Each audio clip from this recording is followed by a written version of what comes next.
तो बीजेपी की बैठक चल रही है। कांग्रेस की अगर बात करें तो हिमाचल कांग्रेस की शनिवार को हुई बैठक में कांग्रेस कमेटी की चुनाव समिति ने प्रत्याशी चुनने का फैसला हाईकमान पर छोड़ दिया है। पीसीसी ने इस कमेटी में सिंगल लाइन प्रस्ताव पारित कर गेंद हाईकमान के पाले में डाल दी है। शनिवार को कांग्रेस कार्यालय राजीव भवन शिमला में चुनाव समिति की बैठक के बाद प्रदेश सह प्रभारी संजय दत्त, कांग्रेस अध्यक्ष कुलदीप सिंह राठौर और नेता प्रतिपक्ष मुकेश अग्निहोत्री दिल्ली हाईकमान से चर्चा के लिए पहुंच चुके हैं। तो सर्वसम्मति से सिंगल लाइन प्रस्ताव पारित किया गया है। और कांग्रेस की अगर बात करें तो बैठक के बाद कुलदीप सिंह राठौर, मुकेश अग्निहोत्री दिल्ली रवाना हुए, सह प्रभारी भी उनके साथ रवाना। और सोनिया गांधी अब उम्मीदवारों का ऐलान करेंगी। सबसे ज्यादा सस्पेंस मंडी सीट पर है क्योंकि प्रतिभा सिंह और आश्रय निगम भंडारी इस रेस में शामिल है। वहीं आपको बता दें कि अर्की से राजेंद्र ठाकुर, संजय अवस्थी में चयन होना बाकी है। फतेहपुर से लगभग भवानी पठानिया का नाम तय माना जा रहा है। कोटखाई से रोहित ठाकुर प्रत्याशी हो सकते हैं। तो आपको बता दें कि बीजेपी की बैठक फिलहाल आज चल रही है और कांग्रेस की तरफ से कल ही बैठक हुई थी और इस बैठक के बाद कुलदीप सिंह राठौर, मुकेश अग्निहोत्री दिल्ली के लिए रवाना हुए और दिल्ली में अब बड़ा फैसला होगा। इसी खबर पर हमारे साथ ज्यादा जानकारी के लिए न्यूज रूम से मेरे सहयोगी अंकुश डोभाल लाइव जुड़ चुके हैं। अंकुश, धर्मशाला की अगर बात करें तो धर्मशाला की बैठक 2 बजे, पहली बैठक शुरू हो चुकी है, दूसरी बैठक 4 बजे होगी। इस बैठक में कौन कौन बड़े नेता शामिल है, क्या कुछ इस बैठक में मंथन चल रहा है?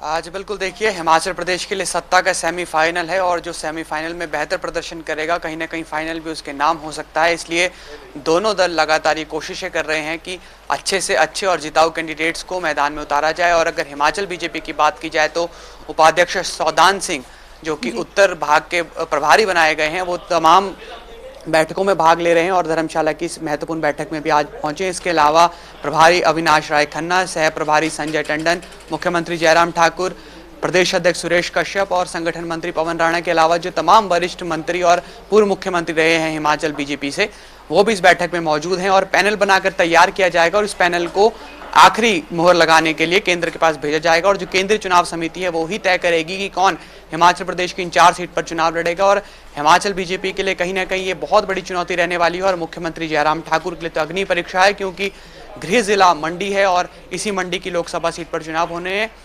इसके अलावा अगर 3 विधानसभा सीट की बात की जाए, अर्की, जुब्बल, कोटखाई और फतेहपुर, वहां पर भी जो मुकाबला है वो कांटे की टक्कर वाला रहने वाला है। और इस बार के जो चुनाव है किसी तरह से भी किसी एक तरफ जाते हुए नहीं नजर आ रहे हैं और कड़ा मुकाबला इन 4 सीटों पर देखने को मिलेगा। अगर इसके अलावा हिमाचल कांग्रेस की हम बात करें तो हिमाचल कांग्रेस ने अब गेंद केंद्रीय जो उनका हाईकमान है उसके पाले में डाल दी है। ये कहा है कि सिंगल लाइन प्रस्ताव पारित किया गया है और जो ड्राफ्ट है, जो तमाम अधिकारी और कार्यकर्ता उसमें मौजूद थे, उन्होंने जो कुछ बातें कही उसको एक मसौदे के तौर पर दिखाया जाएगा केंद्र के पास। जो उनकी केंद्रीय समिति है, सोनिया गांधी, राहुल गांधी भी इसमें शामिल होंगे और वही नाम तय करेंगे। और पूरी की तरह से जो संजय टंडन, माफ कीजिएगा, जो संजय दत्त हिमाचल कांग्रेस के सह प्रभारी है, वो यहाँ पहुंचे थे और वो कल शाम को बैठक के तुरंत बाद दिल्ली रवाना हो गए। मुकेश अग्निहोत्री नेता प्रतिपक्ष हैं और हिमाचल कांग्रेस के अध्यक्ष कुलदीप सिंह राठौर दिल्ली डटे हुए हैं। कब तक वो मुलाकात करेंगे फिलहाल इस बारे में कोई जानकारी अभी नहीं है, लेकिन केंद्र ही तय नाम करेगा, बीजेपी के भी और कांग्रेस के भी। लेकिन फर्क सिर्फ इतना है कि बीजेपी पैनल बनाकर भेजेगा और कांग्रेस ने इस तरह की कोई बात नहीं कही है। जब उनसे सवाल पूछा गया तो उन्होंने कहा ये पार्टी का इंटरनल मैटर है, लेकिन उन्होंने जो गेंद है वो फिलहाल केंद्र के पाले में डाल दी है। और इस बीच आपने देखा महिमा की लगातार जो सियासी दौर के बीच वार पलटवार का दौर जारी है और इस बीच ये बेहद जरूरी है कि बयानों को भी बहुत सोच समझ कर दिया जाए। विक्रमादित्य सिंह ने जिस तरह से कार्यकर्ताओं के बीच में जोश भरा बयान दिया कि जब उनकी सरकार आएगी तो कर्मचारियों को पटक पटक कर फेंका जाएगा, इसके बाद बीजेपी ने उन्हें घेरना भी शुरू कर दिया। मुख्यमंत्री ने तो खुद बयान दिया कि वो अनुभवहीन है और बिना सोचे समझे बयानबाजी करते हैं। और विक्रमादित्य सिंह ने इस पर कहा कि उनके बयान को तोड़ मरोड़ कर पेश किया गया, उसको कट पेस्ट किया गया है और अपनी सहूलियत के हिसाब से उसे सोशल मीडिया पर चलाया जा रहा है। लेकिन ये बेहद जरूरी है क्योंकि कर्मचारियों का एक बहुत बड़ा वर्ग है हिमाचल प्रदेश में जो सरकार को बना सकता है या फिर सरकार को उखाड़ फेंक सकता है। और इससे पहले जब हमने देखा कि कैबिनेट मंत्री महेंद्र सिंह ने बयान दिया था शिक्षकों को, जब उन्होंने कहा था कि मास्टरों ने सबसे ज्यादा मौज कोरोना काल में की, तो उस समय उन्हें माफी तक मांगनी पड़ी थी और उन्होंने ये भी कहा था कि उनको गलत तरीके से समझा गया, उनका इस तरह का कोई मतलब नहीं था। अब एक बार फिर विक्रमादित्य सिंह ने भी टीचर्स को लेकर और साथ ही साथ अन्य कर्मचारियों को लेकर भी बयान दिया है। बयानबाजियों का दौर यहाँ पर जारी है अंकुश। इसी बीच कांग्रेस की अगर बात करें तो कांग्रेस पार्टी की तरफ से लगभग सभी सीटों पर नाम तय है, लेकिन संशय यहाँ पर अर्की से बना हुआ है, उसको लेकर क्या कुछ जानकारी? जी बिल्कुल, देखिए अर्की दिवंगत नेता वीरभद्र सिंह के निधन के बाद खाली हुई है और कहीं ना कहीं सिंपैथी वोट अर्की में कांग्रेस को मिलने की उम्मीद जताई जा रही है। अब संजय अवस्थी और इसके अलावा राजेंद्र ठाकुर, दो नाम अभी तक सामने आए हैं। संजय अवस्थी से पहले चुनाव लड़ चुके हैं, उन्हें शिकस्त भी मिली थी। लेकिन अगर बीजेपी की बात की जाए तो बीजेपी में भी अभी रतन पाल और गोविंद सिंह को लेकर, गोविंद राम शर्मा को लेकर जो वो संशय बना हुआ है। ऐसे में हिमाचल कांग्रेस किसका नाम तय करेगी ये फिलहाल अभी तय नहीं है। अगर अन्य सीट की बात की जाए फतेहपुर की, तो वहां आपने जैसा बताया कि भवानी सिंह और इसके अलावा जुब्बल कोटखाई में रोहित ठाकुर का नाम तय है। लेकिन अर्की में फिलहाल संशय बना हुआ है, किसके टिकट दी जाएगी।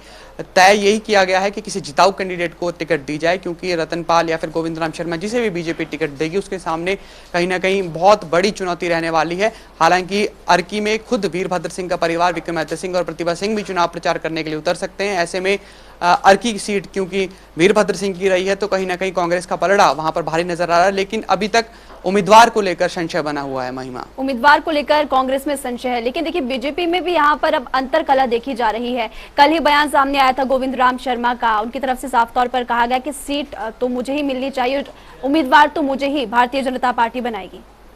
देखिए गोविंद राम शर्मा का सीधा और स्पष्ट जो मुद्दा है वो ये है कि रतन पाल को टिकट ना दी जाए। रतन पाल वो व्यक्ति हैं जिन्हें 2017 में टिकट दी गई थी, उसके बाद उन्होंने बोर्ड का उपाध्यक्ष बनाया गया। 2017 में वीरभद्र सिंह से उनमें करारी शिकस्त मिली थी। ये सभी को लगभग पता था कि वीरभद्र सिंह जिस सीट से चुनाव लड़ेंगे उनकी ही जीत तय है।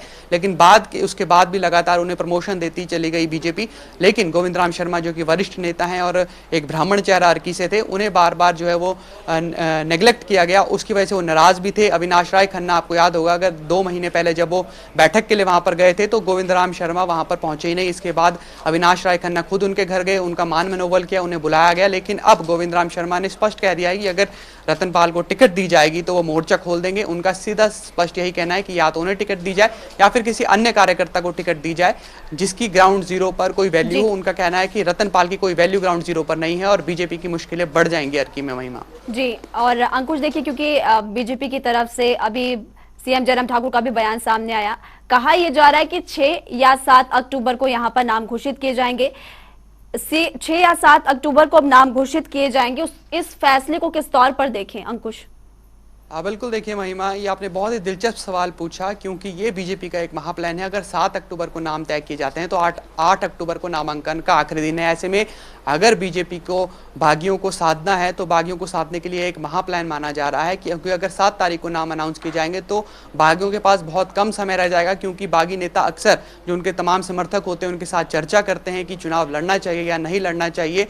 उन तमाम चर्चाओं के लिए बीजेपी बागियों को समय नहीं देना चाहती। इसलिए ये कहा जा रहा है कि शायद 7 अक्टूबर को इन नामों को जो है वो तय किया जाए, ताकि 8 अक्टूबर के बीच काफ़ी कम समय रह जाए और बागी जो है वो नामांकन ना कर पाए। क्योंकि गोविंद राम शर्मा को अगर टिकट नहीं मिला तो उनका बागी होना तय है। इसके अलावा अगर हम जुब्बल कोटखाई की बात करें तो वहाँ से नीलम सरायक ने पहले ही ये कह दिया है कि अगर उन्हें टिकट नहीं दिया गया तो वो भी आज़ाद चुनाव लड़ेंगी। ऐसे में बीजेपी बागियों को साधने के लिए इस महाप्लान पर काम कर रही है और बीजेपी हमेशा कुछ ऐसी प्लानिंग लेकर आती है जो बहुत ही अप्रत्याशित होती है। और देखना यह भी होगा कि किस तरह क्या अप्रत्याशित नाम किसी तरह से घोषित ना हो जाए। जिन सीटों पर लगातार चर्चा चल रही है, लगातार जो राजनीतिक जानकार है वो ये कह रहे हैं कि नाम लगभग तय है, लेकिन हो सकता है किसी ऐसे अप्रत्याशित नाम की घोषणा कर दी जाए जिससे बागियों को भी साधने की कोशिश यहाँ पर की जा सकती है। महिमा जी, फतेहपुर सीट की अगर बात करें तो यहाँ पर पिछले 15 सालों से कहा जा रहा है, लंबे समय से कांग्रेस ही वहां पर जीतती आई है। कितनी बड़ी चुनौती बीजेपी के सामने देखें?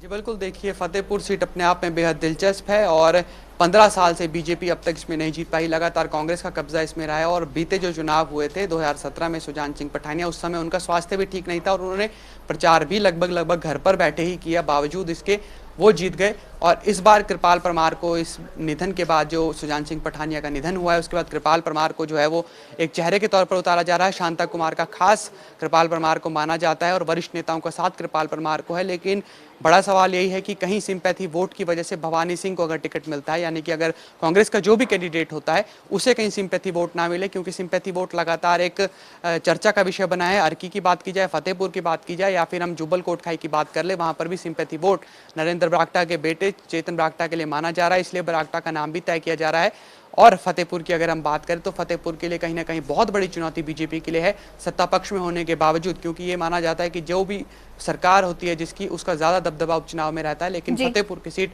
बीजेपी के लिए आसान नहीं है। महिमा, बेहद रोचक ये चुनाव है और अब देखने वाली बात है कि किस किस को चुनावी मैदान में भारतीय जनता पार्टी उतारेगी और कांग्रेस, और क्योंकि कहीं ना कहीं ये सेमीफाइनल है और उसके बाद एक साल बाद ही फाइनल मैच भी होना है। शुक्रिया अंकुश जुबाली इस तमाम जानकारी के लिए।